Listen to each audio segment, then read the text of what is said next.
One of the things that's also kind of in the works is passenger rail service. Would you be in favor of county council contributing to subsidizing passenger rail service in our city? I won't say I'm in favor of it yet. I need more information.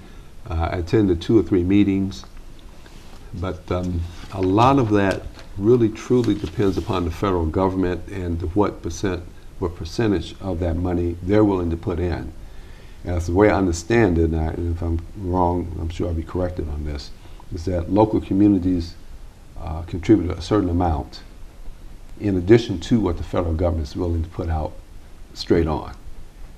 And obviously if you don't have federal support from the beginning, it's not going to happen. But the answer to your question is yes.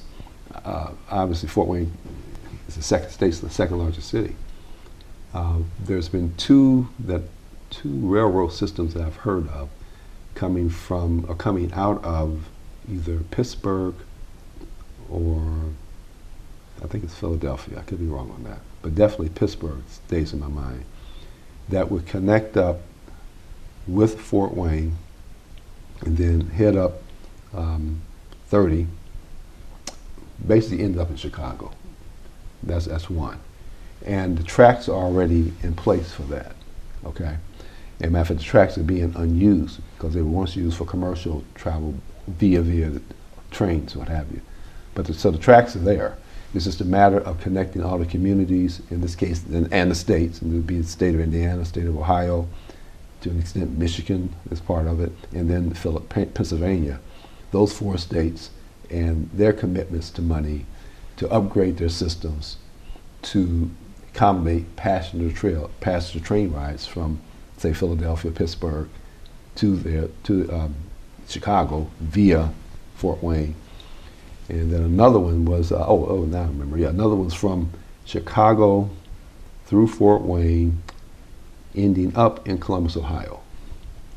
And yeah, they would run that way, because Columbus, Ohio, which is Ohio's either first or second largest city, and of course the state capital, to my surprise, I didn't know this, they have no passenger rail service whatsoever. They have nothing. And that's a tremendous market.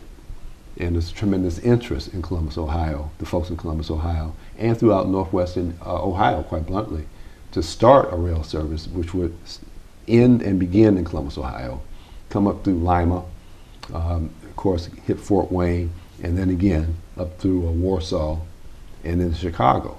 That's a huge market. We're talking about millions of folks along those rails there. So that's another possibility. Which one do I like out the 2? I lean towards the Midwest one because I'm more familiar with, I live in the Midwest and I'm familiar with Columbus, Ohio. I'm familiar with obviously Chicago and places northeast Indiana, northwest Ohio, Indiana. I can see that. But again, it takes the federal government to give X amount of dollars to get it going. And then it takes okays by county councils, if you will, in those counties to put in their fair share. It takes the city, in this case, the state capital, Columbus, Ohio, in order to do what they have to do. Possibly Dayton, Ohio might be part of that too. We'll go towards Dayton, Ohio too. And then finally it also takes the state governments, in this case Ohio and Indiana and Illinois. But it is doable, and yes, I would favor it, absolutely.